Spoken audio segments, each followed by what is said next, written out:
Kita berdoa. Berdoa dimulai. Berdoa selesai. Beri salam pada ibu guru kita. Assalamualaikum warahmatullahi wabarakatuh. Waalaikumsalam warahmatullahi wabarakatuh. Gimana kabarnya hari ini anak-anak, baik? Alhamdulillah baik, Bu. Ibu apa kabar? Ibu baik, tadi sudah ditanyakan ya. Iya. Mungkin karena belajar siang ya, ngantuk. Ngantuk, Bu. Tapi Oke. bisa lah kalau nengok. Bisa lah kalau dengan ibu ya. Iya. Ibu absen dulu ya. Ya, Bu.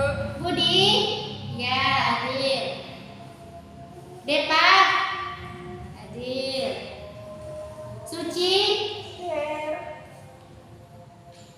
Nia, hadir. Seroja, ya. Oke, Reksi, Miliana, kenapa tidak hadir Miliana hari ini? Udah tahu, Bu. Nampak keterangan ya? Iya, Bu. Seperti apa? Rosa, Hadir. Febri, ya. Berarti cuma Miliana yang tidak hadir hari ini ya, apa? Oke. Sebelum Ibu memulai pelajaran kita hari ini, silahkan kalian perhatikan di kiri kanan bawah kalian jika ada sampah, tolong dibuang. Karena kenyamanan kelas adalah salah satunya kebersihan. Kalau kelas kita bersih, kita nyaman untuk melaksanakan proses belajar dan mengajar. Oke? Minggu kemarin Ibu sudah menjelaskan tentang materi sel tumbuhan. Ada yang tahu apa pelajaran kita hari ini atau apa sih materi yang akan Ibu bahas pada kalian untuk hari ini? Sel hewan. Iya, ini ya sel hewan yang akan kita pelajari hari ini, yaitu salah satu sel yang kemarin kita belajar tentang sel tumbuhan dan hari ini kita akan belajar tentang sel Hewan. Oke, sel hewan. Ada yang tahu tujuan kita hari ini belajar sel hewan ini untuk apa? Tidak tahu, Bu. Tidak. Salah satu tujuan kita belajar sel hewan adalah untuk mengetahui apa sih itu sel hewan, apa sih pengertian dari sel hewan tersebut, dan juga kita mengetahui ada apa saja organel-organel yang ada di dalam sel hewan tersebut. Ada beberapa organel yang akan kita bahas di pertemuan kali ini. Jadi dalam pertemuan kali ini tujuan pembelajarannya yaitu mengetahui apa itu pengertian sel hewan dan organel apa saja yang terdapat di dalam sel hewan.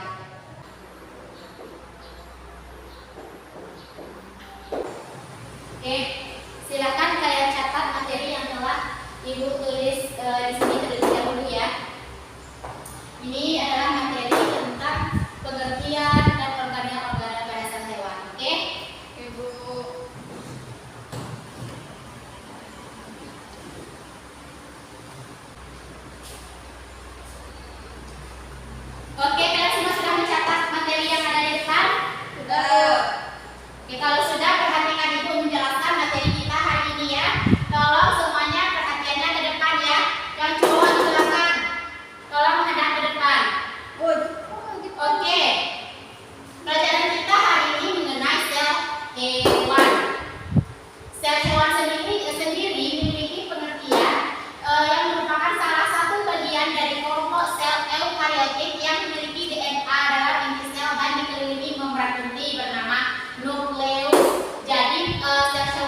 Kelihatan? Ya, membran sel di barisan yang paling hitam ini atau yang ada gambar-gambar hitamnya ini adalah bentuk dari membran sel, bagian terluarnya dari sel hewan tersebut. Di mana membran sel berfungsi untuk melindungi sel penerima rangsangan dari luar dan mengatur keluar masuknya zat. Jadi yang mengatur keluar masuknya zat di dalam proses sel hewan ini yaitu terdapat pada membran sel tersebut. Dapat dilihat kan membran sel yang berwarna hitam ini? Oke. Nah, untuk yang selanjutnya yaitu retikulum endoplasma. Ini adalah bagian sel yang terbentuk seperti benang-benang yang ada di inti sel. Jadi terbentuk seperti benang-benang yang ada di inti sel. Fungsinya sebagai alat transportasi zat dan sintesis protein. Jadi retikulum endoplasma ini berfungsi untuk sintesis protein dan penyaluran zat. Nah, retikulum endoplasma terbagi menjadi dua. Yang pertama yaitu ada retikulum endoplasma halus. Dapat kalian lihat gambarnya di sini? Terlihat? Bisa ya. Dan ini adalah retikulum endoplasma kah? Ya, jadi endoplasma terbagi menjadi dua macam. Ada retikulum endoplasma halus dan ada retikulum endoplasma kasar. Oke, selanjutnya yaitu sitoplasma. Sitoplasma yaitu cairan yang terdiri dari protein, material, dan air. Cairan yang terdiri dari material dan air. Ya, fungsinya tempat berlangsung metabolisme sel. Jadi sitoplasma ini berfungsi dalam melakukan metabolisme pada sel. Siapa yang bisa menemukan di sini bentuk dari sitoplasma? Terlihat? Terlihat? Oke. Ini ya sitoplasma. Jadi bagian yang ada di bawah sini yang berwarna putih ini adalah bentuk dari sitoplasma. Oke. Yang keempat yaitu ada mitokondria. Nah, mitokondria adalah organel sel yang merupakan mesin dalam sel. Fungsinya menghasilkan energi dalam bentuk ATP dan respirasi sel. Jadi mitokondria ini berfungsi menghasilkan energi ATP dan respirasi pada sel. Di sini terlihat ya ada mitokondria. Kalau dilihat bentuknya seperti apa? Terong nggak, Bu? Ya, terang. Sebenarnya ini bentuk aslinya itu ya seperti ini kurang lebih ya dari gambarnya. Jadi kalian bisa membayangkan lah bentuk aslinya itu beda-beda tipis dengan bentuk yang ada pada alat atau bahan ajar yang ibu bawa kali ini. Ini adalah bentuk dari mitokondria. Selanjutnya yaitu ada lisosom. Lisosom adalah organel yang berupa kantong terikat di membran yang berisi kandungan enzim. Fungsinya mengontrol pencernaan intraseluler dan penghancur organel rusak. Jadi fungsinya ini sangat berperan penting dalam sel ya. Jadi kalau ada organel yang rusak maka dialah yang menjadi penghancur dari organel tersebut. Lisosom. Dapat kalian lihat di sini ada lisosom? Terlihat ya. Ini agak tersembunyi. Nah, ini dia lisosom. Bentuknya kurang lebih seperti ini yang berwarna hijau ini ya. Ya, bulat tapi tidak bulat sempurna.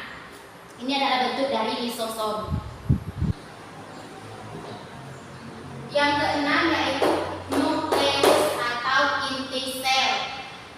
Inti sel merupakan organel utama yang terdapat di dalam sel. Fungsinya sebagai pusat komando yang menyimpan materi genetik dan reproduksi sel. Jadi nukleus adalah tempat penyimpanan materi genetik dan terjadinya proses reproduksi sel di dalam nukleus.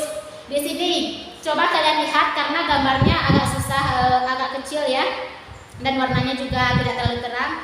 Ini yang berwarna pink ini kelihatan? Yang di belakang kelihatan? Ya, yang berwarna pink ini adalah bentuk dari nukleus atau atau inti sel atau inti dari sel.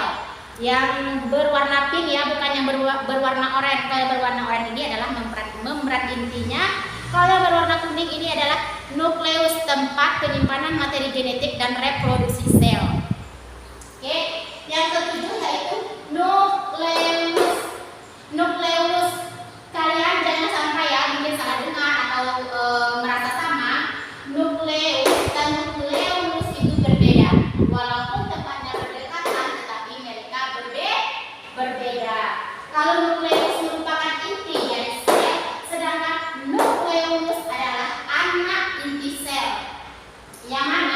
komponen yang terdapat di dalam nukleus itu inti sel fungsinya mengambil bagian dalam produksi subunit yang bersatu-satu membentuk ribosom. Yang bersatu-satu, mohon maaf, ini bersatu membentuk ribosom karena tertulis dua kali ya. Jadi kita hapus saja yang ini satu. Ya, jadi fungsinya itu mengambil bagian dalam reproduksi sumit yang bersatu membentuk ribosom. Bu, yang mana sih bentuk dari nukleus itu? Nukleus itu, nih. Kalau kalian bertanya mana bentuk nukleus itu yang disebut anak inti sel itu sering dikenal dengan nama anak inti sel, ini dia. Yang berwarna kuning, yang bulat berwarna kuning yang berada di tengah inti sel atau nukleus. Jadi inilah bentuk sedikit bentuk dari nukleus atau anak dari inti sel. Paham? Ya. Oke, dari materi yang Ibu jelaskan tadi dari pengertian, ada beberapa organ hewan yang Ibu organisasi hewan yang dijelaskan. Apakah dari kalian di belakang ada yang ingin bertanya atau ada yang belum dipahami, silahkan. Wih, sepertinya paham semua ya karena tidak ada yang bertanya. Kalau seperti itu berarti Ibu anggap kalian sudah mengerti dengan materi Ibu karena tidak ada yang bertanya. Oke? Oke. Jadi untuk pertemuan kali ini kita membahas tentang sel hewan. Nah, di sini Ibu hanya dapat membahas beberapa saja organel dari sel hewan. Sebenarnya masih ada, tetapi waktu kita sudah tidak cukup karena masih banyak atau masih ada beberapa sel organel hewan yang harus sebenarnya kita bahas. Tapi mengingat waktu, jadi pertemuan minggu depan kita akan membahas kembali tentang sel hewan, yaitu bagian organelnya belum kita bahas minggu ini. Dari materi yang kita bahas hari ini tentang sel hewan, ada yang bisa menyimpulkan pelajaran kita hari ini? Tidak, Bu. Tidak ya, oke, Ibu simpulkan ya. Jadi sel hewan sendiri itu merupakan salah satu bagian dari kelompok sel eukariotik yang memiliki DNA dalam inti sel dan dikelilingi membran inti bernama nukleus. Organel sel sendiri ada beberapa organel sel yang kita bahas hari ini, yaitu ada membran sel, retikulum endoplasma, sitoplasma, mitokondria, lisosom, nukleus dan nukleolus. Itu yang kita bahas hari ini. Untuk organel hewan yang selanjutnya kita bahas pada pertemuan minggu depan. Oke, untuk tugas kalian minggu depan, Ibu perintahkan kalian untuk membuat alat atau bahan ajar tentang sel hewan. Silahkan kalian berkreasi boleh seperti Ibu, tapi jangan mirip atau benar-benar mirip seperti ini. Kalian berkreasi, satu orang bikin satu contoh bahan ajar dari sel hewan. Paham? Paham, Bu. Paham. Kalau begitu Ibu akhiri